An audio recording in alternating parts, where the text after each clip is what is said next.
¿Qué tal? Buenas noches, bienvenidos a Espiral. La semana pasada abordamos este dificilísimo tema de la reacción que tienen o deberían tener los padres cuando uno de sus hijos o de sus hijas les expresan dudas sobre su identidad sexual. Escuchamos una de las voces, uno de los argumentos, que incluso fue tan lejos como decir que el Estado debería entrar para proteger los derechos de los niños en oposición a sus padres. Hoy hemos traído a las otras voces, a las voces que piden que el Estado y el resto de la sociedad no se metan con sus hijos. De esta manera, Espiral logra un equilibrio periodístico que es fundamental para abordar temas tan polarizantes y, hay que decirlo, tan espinosos y tan difíciles de resolver. Hoy seguimos con la discusión sobre familias e identidad sexual de los hijos. Comenzamos.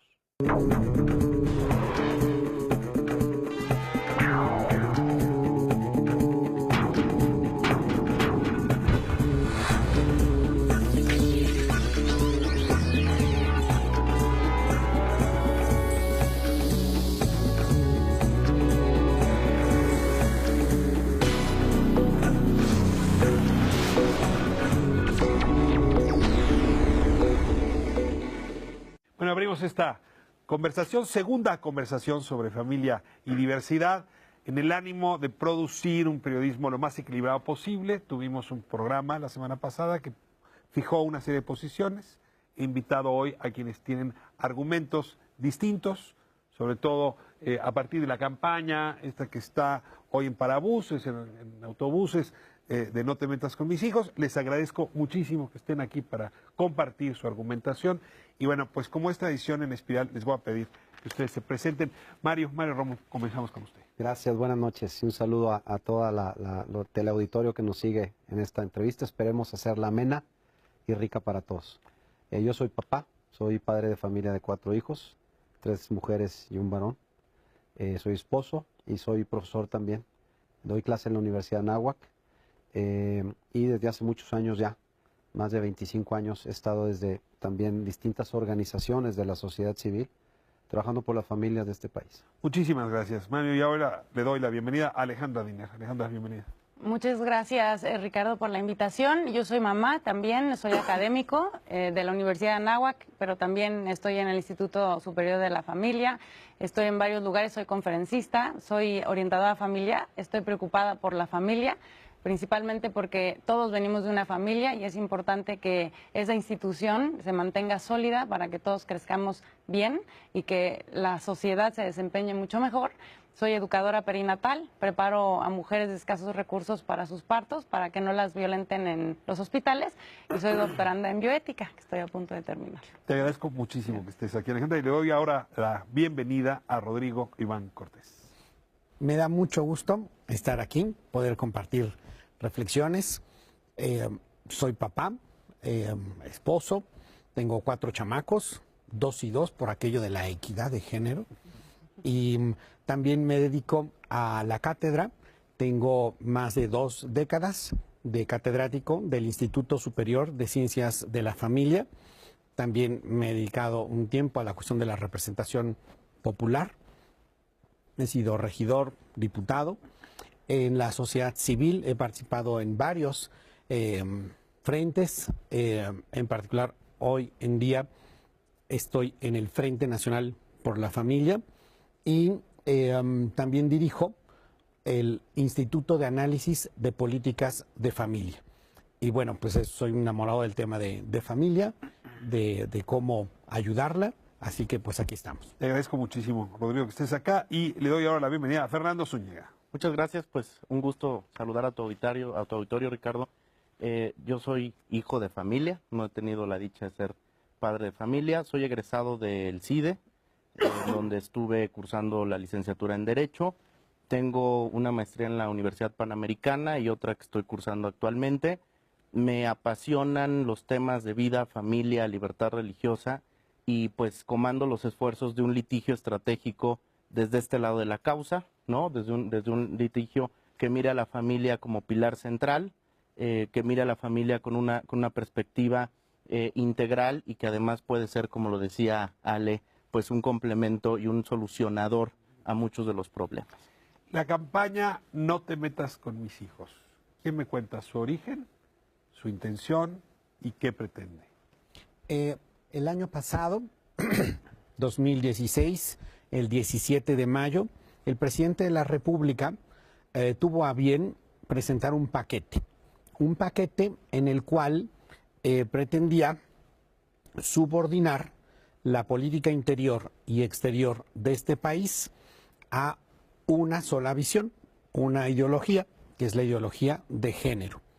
Estas medidas, que eran varias, iban desde el primero, reformar la Constitución mexicana para vaciar de contenido la institución matrimonial, para, por otro lado, reformar el Código Civil y hacer que el divorcio fuera algo fast track, unilateral, incausado, inmediato. Entre otras medidas, también decía que se tenía que garantizar la inclusión de toda diversidad sexual y la no discriminación en el modelo educativo mexicano, y también la revisión de toda norma municipal, estatal y federal para que estuviera acorde a la inclusión de toda diversidad sexual y no discriminación.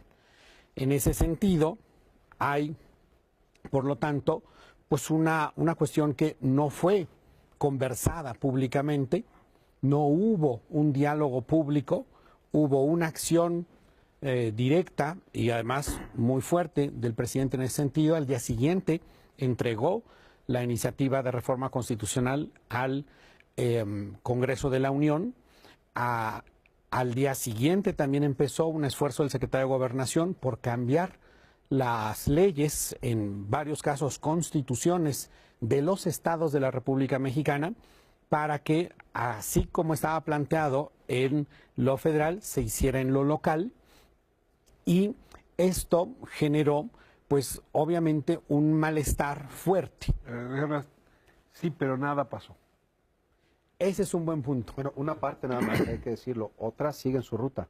La única que se cayó y fue público y muy claro fue la reforma a la Constitución, que efectivamente Para incluir el matrimonio igualitario. Su propio nosotros decimos desnaturalizar la institución matrimonial, porque el matrimonio igualitario ya trae un sesgo para que sea bien aceptado públicamente. Son debates, vale, pero nuestra postura no es. El matrimonio ya era igualitario, pero nada más para decir una cosa, la que se cayó fue la iniciativa de la reforma a la Constitución. Las demás medidas siguen vigentes, entre ellas el meter, por ejemplo, a México en el grupo de 19 países a nivel internacional, que en todo foro internacional planteen la perspectiva de ideología de género y LGBT en los foros internacionales. Eso está ahí vigente, ¿no? A ver, ¿por qué? Pero, ¿por qué se llama No te metas con mis hijos? Bueno, yo como mamá me gustaría platicar un poquito al respecto y sobre todo también como orientadora familiar. Es un tema de sexualidad, es un tema que nos están haciendo creer que la sexualidad es un derecho, cuando en realidad es un atributo natural que tenemos como personas, como naturaleza humana. Entonces, tú al confundir, sobre todo a la juventud y a los niños, de que es un derecho, estás haciéndoles creer que es un tema que tienen que ejercer. Eso es uno. Por otro lado, también están de alguna manera inmiscuyendo esta educación para que se lleve como masas, como si fuera un tema de totalitarismo, individualismo, pensando en que todos los niños son exactamente iguales en cuestión de su identidad como personas, cuando se está olvidando que son personas únicas e irrepetibles y que solamente en la familia les vamos a explicar esto tan íntimo que es la sexualidad humana. Entonces, cuando tú dices, no te metas con mis hijos, es que no se metan en el tema que es un privilegio de cada familia, educar en la sexualidad. Y luego un problema muy grande que hay, Ricardo, es que nos dicen, bueno, los papás no están preparados, entonces no los van a poder educar, entonces mejor que el Estado o que la escuela tome su lugar. Bueno, entonces yo les digo, bueno, si están tan preocupados por eso, entonces ¿por qué no educamos a los papás? Los papás vamos a enseñar a amar a nuestros hijos. Y si nosotros no tenemos esa oportunidad por alguna razón en nuestra vida, bueno, qué mejor que el Estado nos dé esa fuerza que ya tenemos, que nos fortalezcan en esa institución que es la familia, que ya funciona, pero no que desinstitucionalicen algo que no, Una de las no va a preguntas más funcionar. complicadas es, en efecto, ¿dónde debe entrar el Estado? ¿Dónde debe entrar la educación? ¿No? Permítame. ¿Dónde deben entrar los padres? Es un trazado. Y sí me gustaría dedicarle un buen tiempo a discutir eso. Déjeme nada más esa discusión pasarla al siguiente bloque. Y ahora te preguntaría, el contenido de la campaña, ¿qué es lo que se está buscando? Yo creo que, Ricardo, aquí hay que centrarlo también muy bien desde la parte jurídica, sobre todo, que es la que te puedo explicar con mucha precisión. Existen tratados internacionales, ordenamientos a nivel constitucional en materia de derechos humanos, en donde existe un derecho de los padres o tutores a educar a sus hijos, en sus convicciones éticas, morales, en sus más profundas creencias. Esto lo protege pues la Convención Americana para los Derechos Humanos, lo protegen instrumentos de derechos sociales, económicos y políticos, y lo protege también nuestra Constitución, desde el artículo 3º en combinación con el artículo 24. Entonces, ahí es donde se está reivindicando el derecho de los padres o tutores a educar a sus hijos, y se está poniendo en el centro de la discusión que esta ideología contraria maneja derechos que no son derechos, permíteme decirlo así. Es decir, manejan una propaganda de los mal llamados derechos sexuales y reproductivos. Con toda claridad lo hemos dicho, los derechos sexuales y reproductivos no existen porque no se encuentran en ningún instrumento vinculante para el Estado mexicano, son solo soft law de un grupo que ha tomado agenda en Naciones Unidas, y que al tenor de la legislación internacional no solo no son vinculantes, sino no son obligatorios, y se nos están presentando como si lo fueran. Y ahí es donde decimos, no te metas... esa discusión, porque, a ver, en efecto, tanto las leyes mexicanas como los tratados internacionales protegen el derecho de los padres a educar a sus hijos.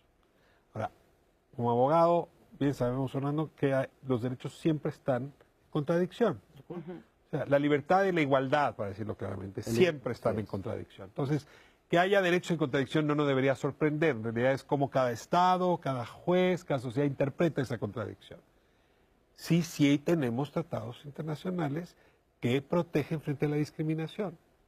Y en efecto, una forma de discriminar muy frecuente es por orientación sexual. Se mata gente en África por orientación sexual, se mata en los países árabes. Es decir, no podríamos negar que eso existe. Entonces, la pregunta es, ¿qué haces cuando los derechos de los padres para educar a los hijos entran en colisión con la discriminación que los padres o incluso la sociedad, la escuela puede estar ejerciendo contra los niños? ¿Cómo resuelves esa Déjame contradicción? decirte una precisión, y aquí quiero ser muy enfático. Tú has centrado un tema en una aparente colisión de derechos con la discriminación. O sea, lo que nosotros estamos tratando de desmitificar primero es, no hay colisión de derechos con los derechos sexuales y reproductivos, porque estos no existen, no son vinculantes. Si hay un tema en cuanto a la igualdad, ahí el planteamiento es muy claro, no se está pensando en una generalización de la discriminación. El movimiento no está generando la discriminación. Marcar que existen diferencias no es discriminar, o sea, marcar que existen diferencias biológicas no es discriminar. Entonces, yo creo que hay que centrar muy bien la discusión, porque somos muy receptores de falsos dilemas, y creo que el grupo contrario lo ha planteado así, como si la defensa de la educación de los hijos fuera sinónimo de discriminación hacia los demás, cuando no es preciso.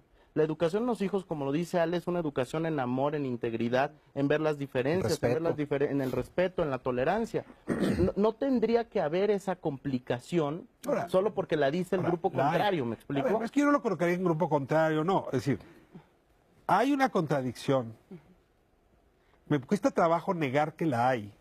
O sea, como llamas, hay que llamar las cosas por su nombre. El momento en que han estado aquí sentados dos madres que tienen un matrimonio o se casaron porque lo permite la legalidad de la Ciudad de México, tienen hijos, entonces nosotros somos una familia, y llega el Estado y dice, no, tú no eres una familia.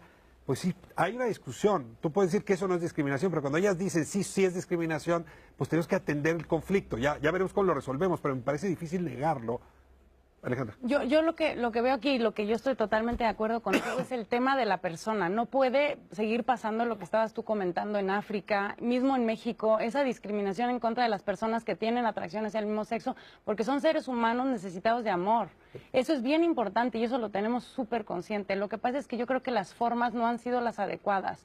Lo que nosotros queremos es de alguna manera que no se impongan leyes que no existen. Esa es una cosa. O sea, que no se imponga esa ideología, que se le haga pensar a los niños que si hoy quieren ser niña, un niño, o que viceversa, eso está bien. que eso es lo que se está imponiendo.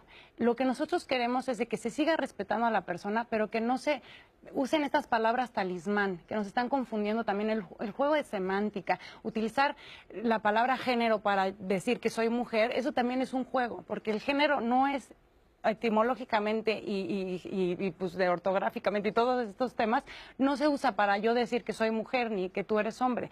Tu sexo es hombre, mi sexo es mujer y somos el género humano. Entonces todas estas palabras se están inmiscuyendo, se están metiendo como humedad entre las paredes de una casa desde hace ya décadas que nos está confundiendo. Ya los jóvenes que hoy en día me toca a mí educarlos en las universidades ya no saben ni quiénes son. Entonces estamos haciendo que la sociedad pierda su identidad.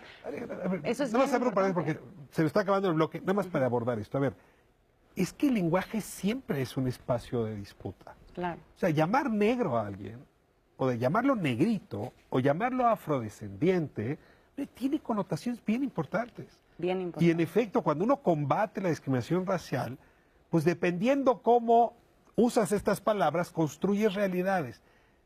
Es inevitable que la discusión llegue al plano del lenguaje. No hay forma de evitarlo, ¿no? Es decir, dependiendo de dónde está uno parado y qué valores tiene, utiliza las palabras de manera distinta. Pero déjame mover en la discusión hacia acá. A ver, la pregunta es, ¿cómo debe un padre, una madre, defender su derecho a educar a sus hijos? Y cómo, usando ese derecho, reaccionar, educar, orientar, cuando un hijo o una hija empieza a manifestar deseo, atracción por alguien de su mismo sexo. Dejo la pregunta, me voy a corte y regresamos a abordarla. Seguimos en Espiral.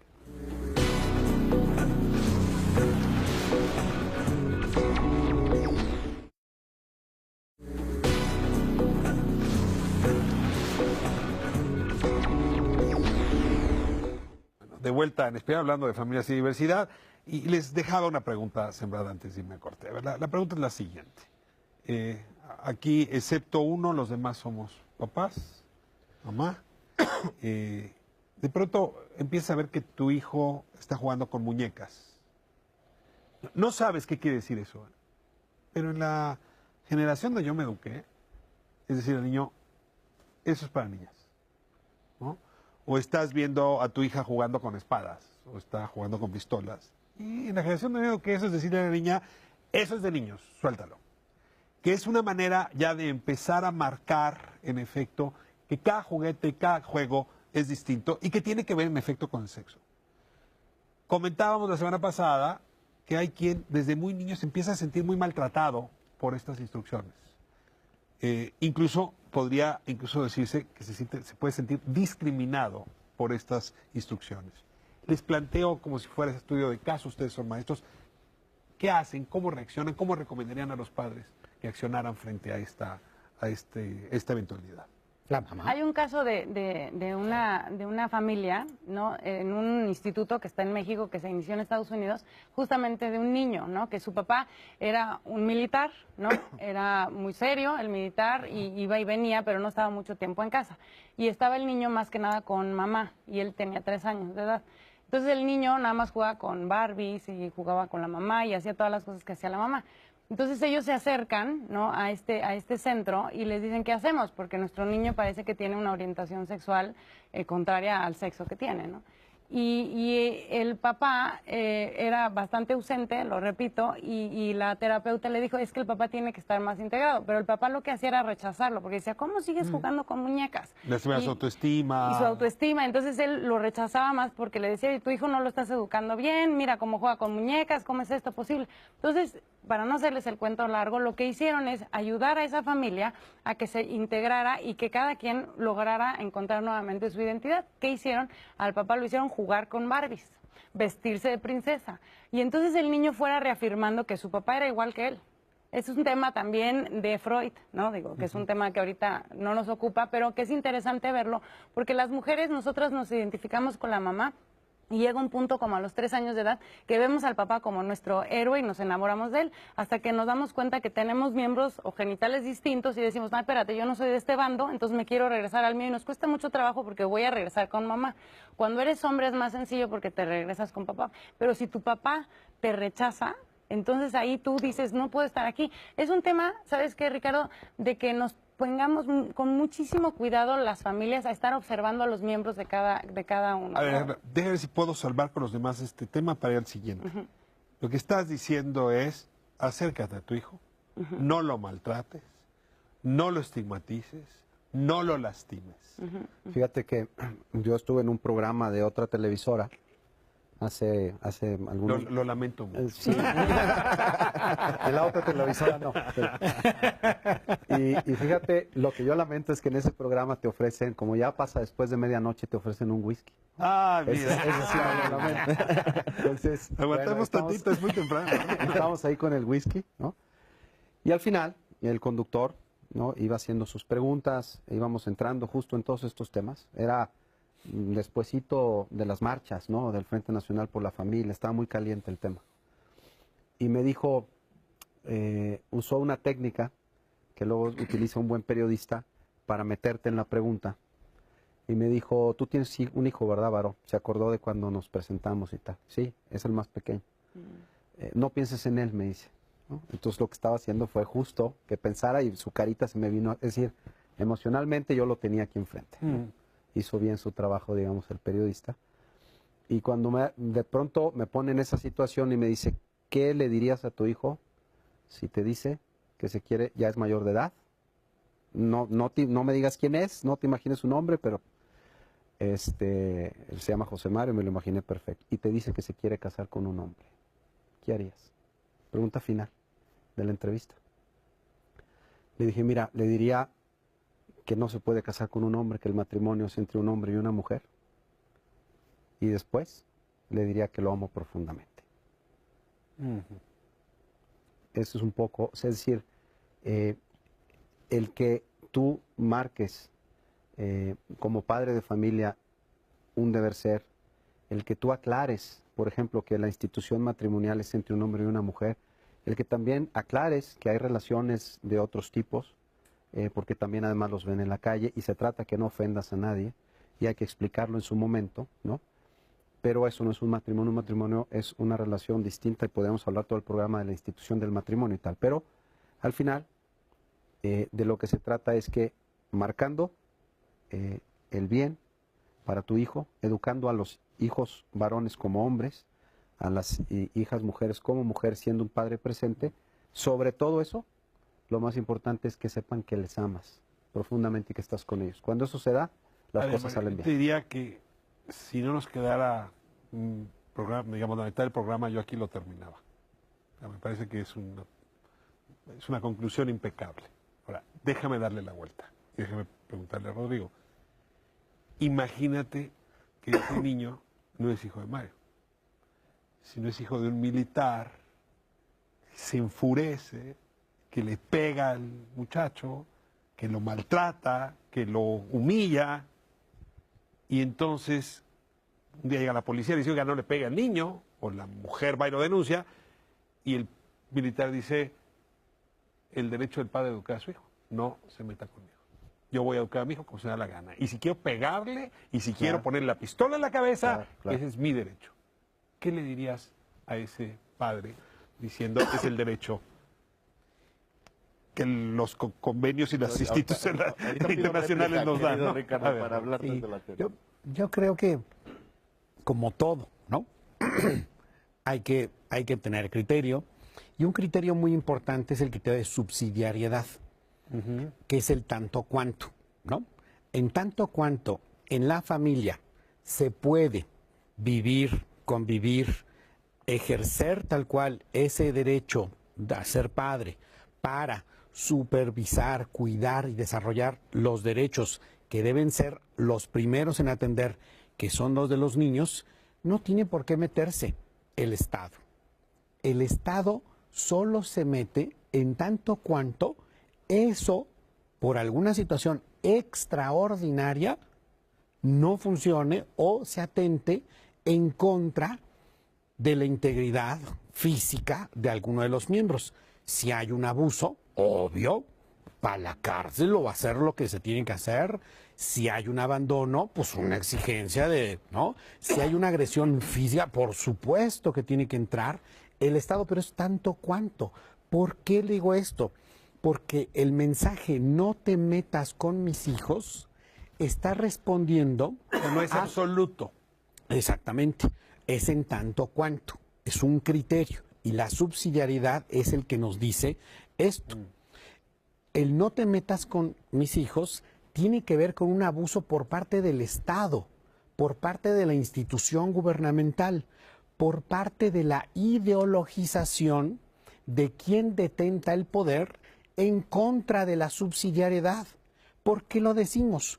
Porque una ideología que tiene una raíz bien clara, que tiene autores específicos, que no es algo etéreo, es bien concretito, y ahí podemos ubicar desde la dialéctica de oposición de clases, de Marx, de Engels, podemos ubicar perfectamente lo que es el existencialismo de Jean-Paul Sartre, cómo lo aplica a la dimensión mujer Simone de Beauvoir, etcétera, a una ideología bien agresiva. Estos criterios me ayudan mucho más, porque yo regreso al tema de ideología, entonces lo que hace es oponer religión a ideología, que es un poco, la Más- verdad, ocioso la discusión, porque entonces ahorita te regreso a Santo Tomás y Aristóteles, y, en fin, ¿no? Nos metemos en una cosa. O a la déjame- discusión pública. Pero de déjame que seguir un con este Estado criterio no que puede pusiste que me meterse parece así. muy importante. Entonces tú dirías, el derecho de los padres a educar a sus hijos se termina cuando ese padre o esa madre utiliza violencia. No es absoluto.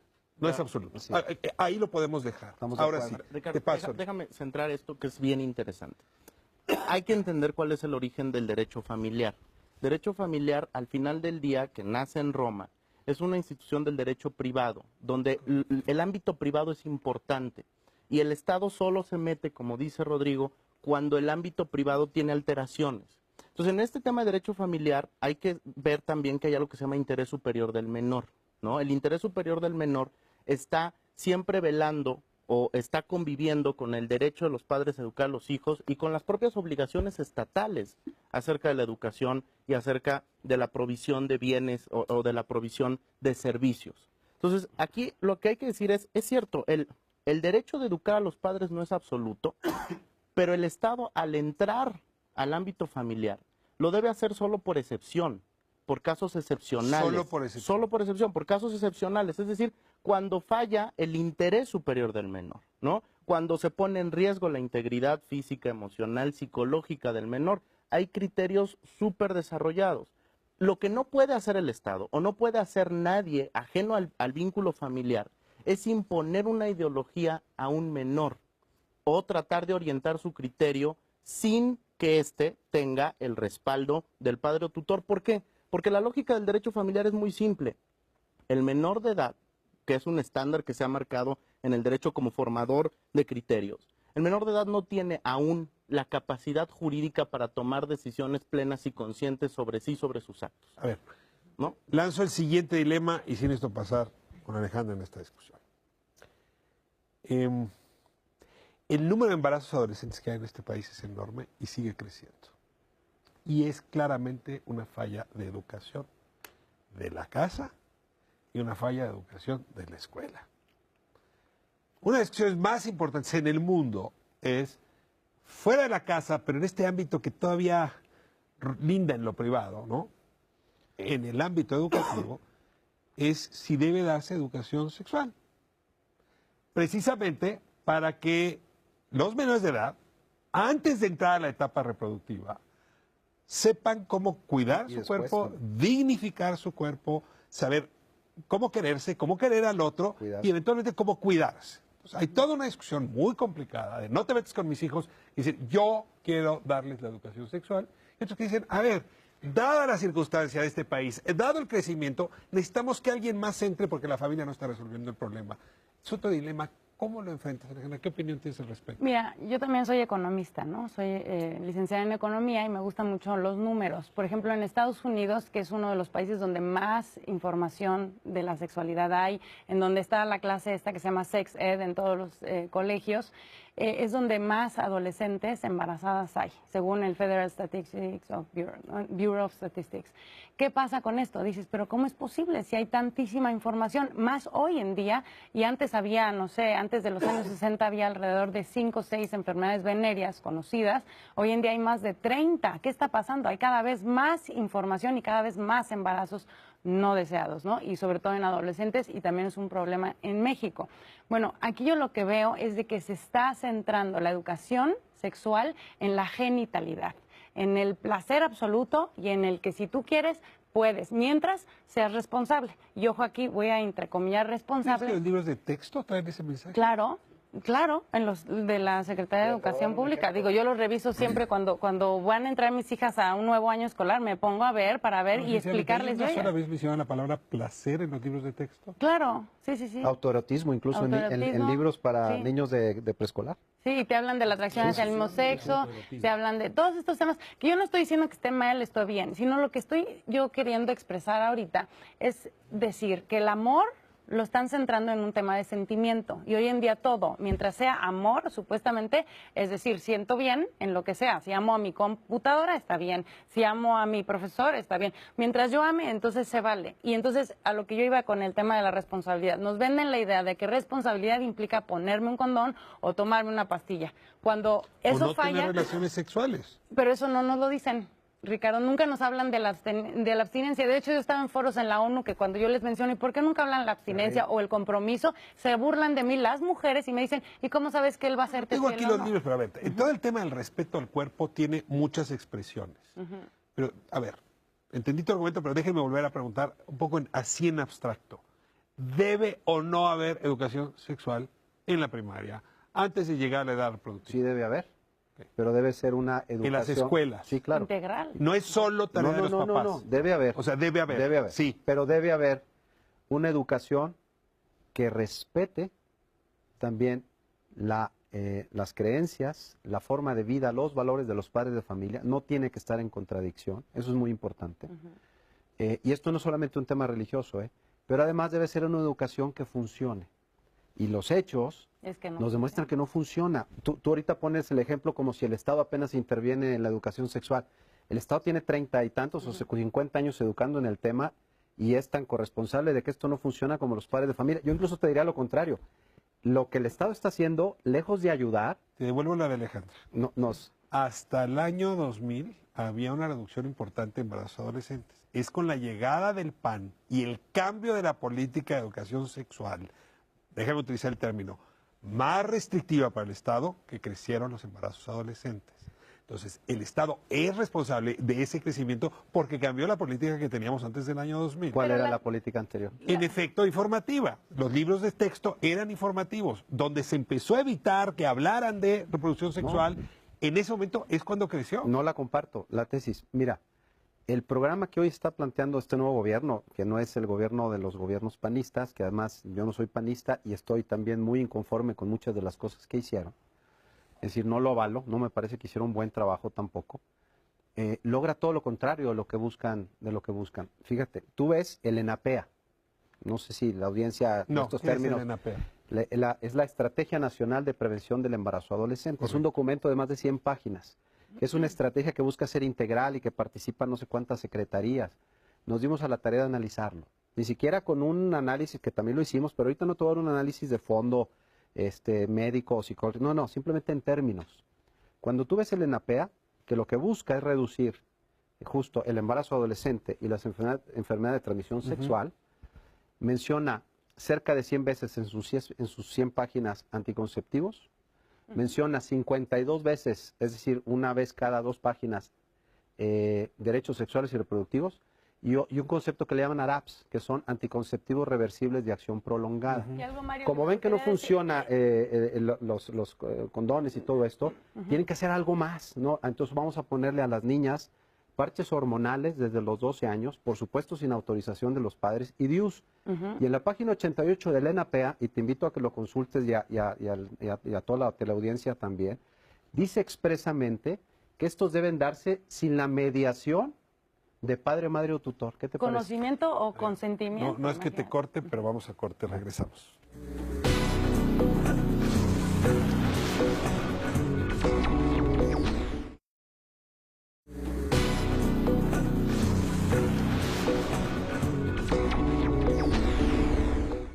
Estamos de vuelta en Espiral y Mario nos soltó una bomba aquí, que hay un documento El oficial ENAPEA, Estrategia que Nacional. promueve que los menores de edad utilicen medios Arap. de anticoncepción sin ninguna consulta ni mediación de los padres. Así es, Así es. expresamente. Te puedo decir que lo voy a buscar, me Página parece 88. un escándalo. Página 88. Me parece un escándalo. Así Es es. decir, que se pueda construir una política donde en efecto agredes los derechos de los padres.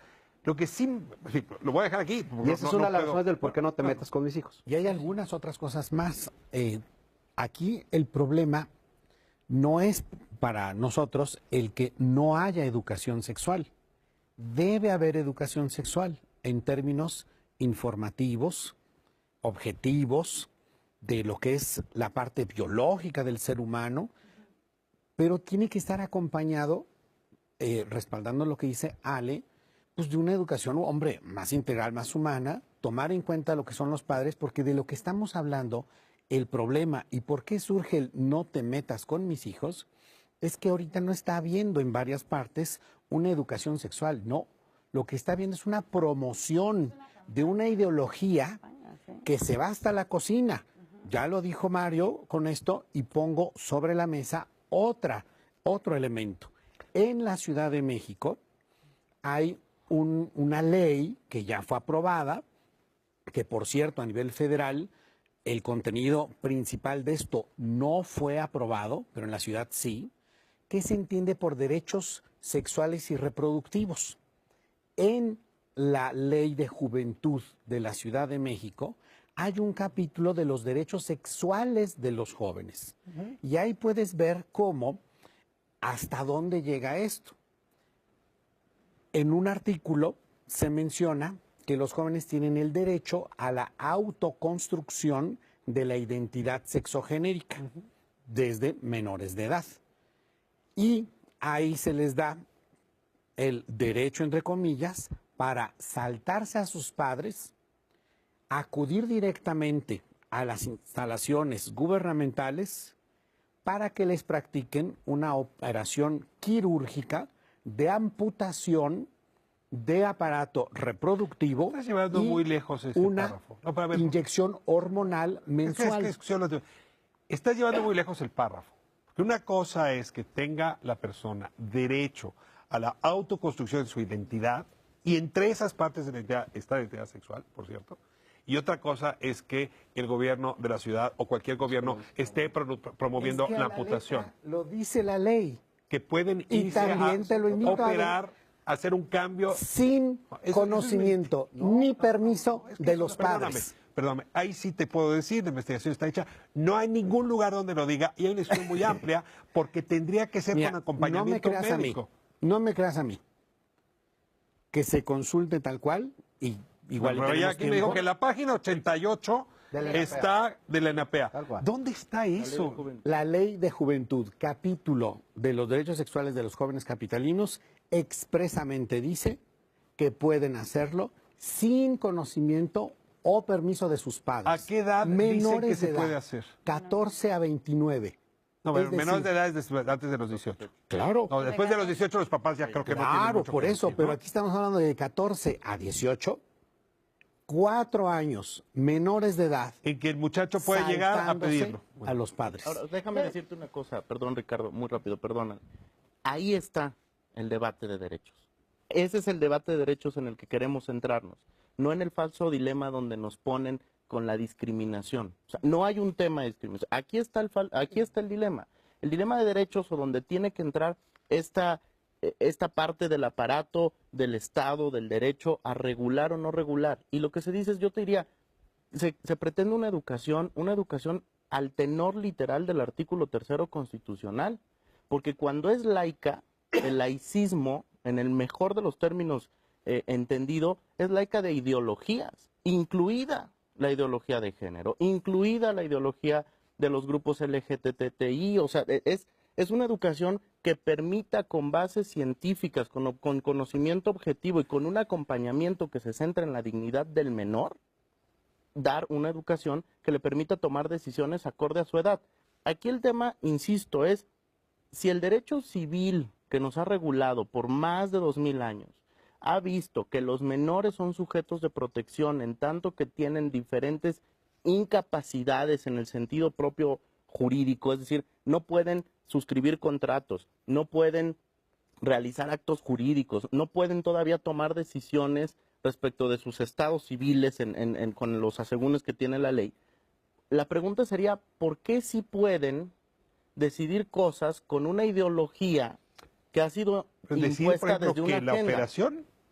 No, De la operación, que les de los ponen un métodos falso hormonal anticonceptivos. a los Ricardo, 12 años, en el ¿no? tema que estás tú diciendo, yo he asistido a más de 50 partos porque soy educadora perinatal y aparte soy dula. Yo me he metido a los hospitales públicos, es de donde surge la idea de hacer mi fundación para ayudar a estas mujeres. Me llegan niñas de 15 años y tienes razón, llegan embarazadas. ¿Por qué? Porque también nos están diciendo todo el ¿Pero tiempo... ¿Tú crees que llega embarazada esa niña por el libro de texto que le dieron No, por en el la escuela? libro, no, por todo lo mediático que hay, que nos está diciendo que para ser feliz, la última campaña de la Ciudad de México está diciendo todo el tiempo, para ser feliz, si estás en edad, entonces puedes acostar. Y entonces ese eso mensaje está en todas las películas, en pero todas está las series de tristísimo, pero televisión. eso está peligroso, está inmiscuido por todos lados. No como decía. necesitas educar a esa niña para vivirse hoy, en el siglo XXI, frente a esa cantidad de información. La tienes que educar a amar y a ser amado, porque todos estamos en este mundo para amar y para ser amados, aunque suene romántico. Pero Además, entonces Ricardo, por eso es déjame importante comentarte la una familia. cosa. Hay una especie como de esquizofrenia, y permíteme el término, en la manera en cómo el Estado actúa. Te voy a poner un ejemplo desde mi punto de vista de una intervención adecuada del Estado. Y aquí sí lo he dicho en todo foro donde me han invitado, así como he estado en contra de algunas medidas del presidente, esta me parece que ha sido acertada. Me refiero a la disminución de la obesidad infantil. Aquí el Estado ha tenido una intervención inteligente, bien llevada, bien consultada, con los padres de familia y valiente. El presidente prohibió anuncios de televisión de una industria muy importante en el país, como es la industria alimentaria. Hoy lo paradójico es que te encuentras anuncios, ya no hay, no sé si puedo decir marcas, pero todo lo que ustedes saben de golosinas y los personajes con los que nos identificamos de niños, ya no están. Pero sí te encuentras los geles multiorgásmicos en cualquier horario para los niños. Fíjate que, horario. sí, fíjate que en el tema de la alimentación, entonces es esquizofrénico, o sea, entonces al Estado solo le preocupa la panza de los niños. Sí, claro. Será que ya no veo televisión, ¿verdad? Más que tampoco. Espiral, pero Ricardo, aquí en este programa te juro que nunca hemos pasado ese, ¿no? Bueno, ahí te va. Pero ya hubo está en horario. una época que te decían, cambia de conducta, llévate con gente sana. Entonces estaban discriminando a la gente que no era sana. Pero ahí te va, fíjate. O sea, para que no tuvieron la engordáramos. valentía de intervenir directamente porque parten de la base, y lo dicen todo el racional de la estrategia de gobierno, de que los menores de edad confunden realidad con ficción, no pueden tomar buenas decisiones alimentarias y hay que trabajar prohibiendo cosas que no salgan en los medios de comunicación, prohibiendo que tengan acceso a alimentos altamente calóricos o chatarra en las escuelas. Es decir, hicieron todo un conjunto. ¿Y qué crees? Disminuyó la obesidad infantil. Está empezando a disminuir. En el embarazo adolescente es todo lo contrario. Te voy a poner un ejemplo, lo voy a llevar al ridículo. Es como si yo llegara y te dijera, mira, para disminuir la obesidad, vamos a decirle a los niños que tienen derechos alimentarios, que tienen que probar todo lo que hay en las escuelas porque es su derecho, no se les puede prohibir. Partamos de la base de que pueden tomar buenas decisiones, de que sí pueden diferenciar la realidad de la ficción, no involucremos a los padres de familia, pero además, como sabemos que algunos van a engordar porque, pues, qué mal plan, ¿no? Come todo lo que quieras, pero no engordes, es lo que les dicen acá. Ten todas las relaciones, pero protégete. Como sabemos que algunos van a engordar, entonces vamos a darles técnicas para vomitar, pero pues es incómodo, algunos papás se van a molestar. Y nada más termino el argumento del ridículo. Y si no, entonces hagamos una campaña donde les pongamos parches gástricos a todos los niños para que no engorden. No lo resuelve. Sí, acéptame una cosa. En ambos temas, la premisa es la misma. Es, mientras más información, más racionalidad en la toma de decisión. Fíjate que aquí no. Pero Yo tiene creo que que no le estás diciendo al niño, come más. No, le estás diciendo, a ver, Come bien. ten la información de que este refresco tiene una carga calórica tal. Déjame terminar con el argumento, ya te escucho yo. Tiene una carga calórica tal, te va a hacer engordar. No te está diciendo pruébalo, te estoy diciendo lo que te puede causar este refresco. La educación sexual tendría que ser similar. Yo Es decir, estoy de estas acuerdo, son las opciones, Ricardo. esta es tu Pero no es así. dignidad. Coincido. Yo estoy pero totalmente de Pero acuerdo. es el mismo principio, es dame toda la información, no me la ocultes. Pero no solo, pero nadie está diciendo que se oculte la información. Pero no es solamente informar, es formar, y eso es muy diferente. Un adolescente o un niño sobre todo, no solamente es darle toda la gama y tú decides, no, te voy a acompañar y te voy a dar criterios de lo que te conviene a ti como persona y sobre todo de las consecuencias si tomas ciertas decisiones. Yo estoy perfectamente de acuerdo contigo, no hay que ocultar, hay que decir, pero hay que decir todo. Entonces, por ejemplo, en la campaña que hubo una época de la Secretaría de Salud que nos decía que el condón era 99% seguro para evitar embarazos y enfermedades de transmisión sexual, era una mentira y es un problema de salud público que se genera una falsa seguridad en los jóvenes. Esa es una cosa, ¿no? Otra sería que todo se centra, y repito, en la genitalidad y en que se siente rico y ya, con eso está suficiente y mientras te pongas un condón está bien.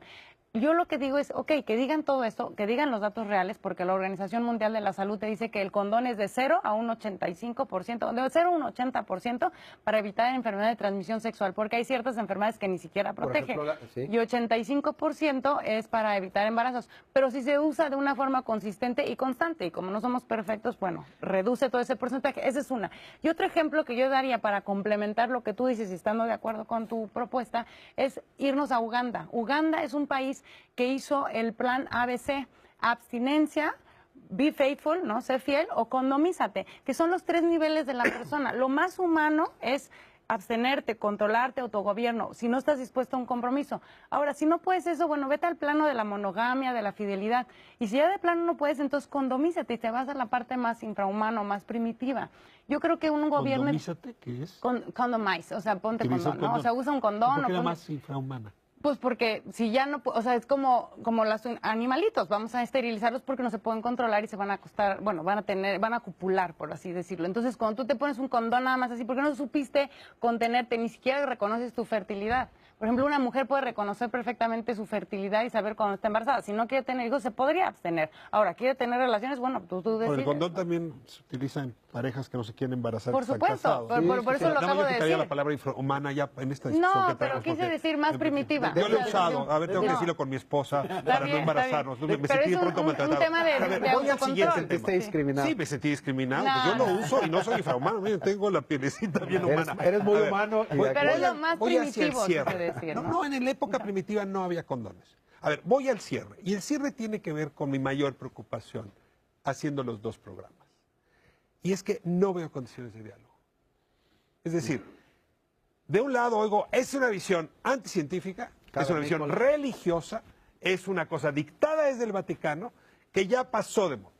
Del otro lado oigo, es una visión ideológica que nos están imponiendo, la ideología de género, el género no existe, la sexualidad no existe. Y yo me pregunto, si ambas partes tienen que construir la política educativa, si ambas partes tienen que revisar lo que las leyes merecen para no quedarnos en la época del pater familias, que utilizaba a los hijos como objetos, no como personas, ¿cómo le hacemos? Se quejaron hace un momento, yo coincido en la queja, que la decisión de Enrique Peña Nieto, a propósito del matrimonio igualitario, salió como de la chistera. No hubo un debate, no hubo una discusión. Y hoy, por cierto, está muerta justamente porque no hubo Fue discusión. electoral, además. Entonces, Y le salió mal. Y le salió mal. a ver, ¿cómo hacerle? Vamos hacia allá. No, oigo aquí argumentos, algunos me convencen, otros no, pero todos tienen razones, o sea, todos están fundamentados sobre la reflexión. La semana pasada escuché argumentos que algunos me convencieron, otros no, pero tenían razones. ¿Cómo hacer para que el diálogo deje de ser tan polarizante, tan enfrentador? ¿Alguna idea? ¿Quién quiere comenzar? Yo te A ver, tomaría la palabra, Ricardo. A ver, yo creo que tú lo decías a chiste, para salir del pater familias, lo que nos enseña la historia del derecho, y sobre todo el derecho romano, es que encontraban justos medios. El derecho es un orientador de conductas. No tiene la verdad absoluta, no la tiene, pero nos forma criterios y nos forma conductas. Y aquí la pregunta está muy simple. Creo que los 2 grupos coincidimos en una educación sin ideologías. Ellos atacan la ideología que tenemos nosotros atacamos la ideología que tienen ellos. Yo creo que habría que centrarnos un poco más en el ser humano, ¿no? En la dignidad completa del ser humano, que esa no está en discusión. O sea, nadie está diciendo discriminemos, nadie está diciendo menospreciemos al diferente, no, estamos diciendo convivamos, ¿no? Entonces, si partimos de nuestros puntos en común va a ser más sencillo. Es decir, una educación que tenga por base la tolerancia, el respeto a la diversidad entendida como algo más que sexual, ¿no? O sea, porque además se han apropiado del término, como si diversidad fuera sinónimo de diversidad sexual. No es el caso, hay mucha diversidad. Tú has planteado diversidad étnica, diversidad económica, ¿no? Entonces, plantear estos temas así y decir, bueno, a ver, no metamos ideología, vámonos a la base de la ciencia, vamos a explicar para qué sirve el aparato reproductivo masculino y femenino y luego cómo eso implica a la parte emocional, cómo eso implica la dignidad humana. Explicar que, como lo decía Ale, en un primer momento lo ideal sería la mayor seguridad está en abstenerte. Luego, si no puedes abstenerte, pues está en ser monógamo o en tener una relación estable. Y también, si eso no funciona, están estos métodos. ¿Ves condiciones de diálogo con la otra parte? Pues yo esperaría que sí, porque al final ellos están reclamando respeto y tolerancia. Y creo que en el mismo reclamo estamos nosotros, respeto y tolerancia. Adelante, Rodrigo. Yo creo que para poder iniciar se necesitaría dejar de lado lo que se considera como lo políticamente correcto. Sin discusión pública, el presidente pensó que era lo políticamente correcto, que acomodaba bien con alguna instancia de otros lados y vámonos, completo, arrollando a los otros. Yo creo que hay que quitar lo políticamente correcto y hay que iniciar discusión pública, debate público. El tratar de entender desde la perspectiva de, a ver, si el gobierno, si la política es algo que nos va a beneficiar o afectar a todos, tenemos que participar todos. Mario, ¿crees posible construir un puente? Sí, sí lo creo, pero tiene que hacerse de una manera distinta. El Estado tiene que no intervenir como lo ha hecho, tiene que evitar usar los órganos del Estado para imponer solo una visión y creo que tendría que haber más programas como este, pero además en donde pudiéramos estar las partes juntas. De hecho, me llamó la atención que cuando fuera de cámara me decías, es que yo no sé qué iba a pasar si los juntaba. La verdad es que no iba a pasar nada. Yo te debo decir incluso que he participado en debates en donde ha habido gente, liderazgos notables de la comunidad gay, y hemos incluso cordialmente llegado a acuerdos, te lo digo tal cual, y se puede. Déjame, cierras tú. Y dentro de nuestras diferencias siempre podemos llegar a coincidencias, yo estoy segura de eso. Y sobre todo, yo invitaría a la gente que nos está viendo que nos centremos en el tema de la familia y en el bienestar social, que veamos el bien común, que eso es lo que todos queremos. No se trata de ver quién gana, sino cuál es el bienestar común. Y ese bienestar común no quiere decir que todos hagamos lo que queremos. A veces nos tenemos que sacrificar. Y un ejemplo final sería, cuando soy mamá, yo me tengo que sacrificar muchas veces para que mis hijas coman.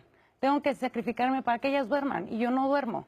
No es un bien común como el que estamos vendiendo actualmente en el que todos hacemos lo que queremos, sino que hay que sacrificarnos en algunas cosas para que todo lo demás se desarrolle muchísimo mejor. Y yo creo que ahí es donde podríamos llegar a conciliar y a hacer las cosas mucho Pues mejor. te agradezco de veras mucho la inteligencia puesta aquí, los argumentos, creo que ilustran, amplían nuestra comprensión del tema. Hoy nos dedicamos a hablar de qué ocurre, cómo la familia debe tratar las expresiones de diversidad. Creo que más fue muy claro que diversidades hay muchas. Una de las que puede ser agredida es la sexual y que hay distintas formas de abordarlo. Y por lo tanto hay distintas políticas posibles y distintas leyes posibles. Las leyes y las políticas son públicas y lo público en efecto requiere inclusión y la inclusión abarca la conversación incluyente. Es un trabajo que el periodismo hace. Ojalá y la política lo haga y celebraré mucho, en efecto, si podemos tener aquí una conversación donde las distintas partes pongan su tramo, su ladrillo para construir el puente, porque sin puente lo que tenemos es guerra, es violencia, es incomprensión, es desde luego discriminación. Próxima semana, Canal 11, Espiral. Gracias por habernos permitido entrar a su hogar.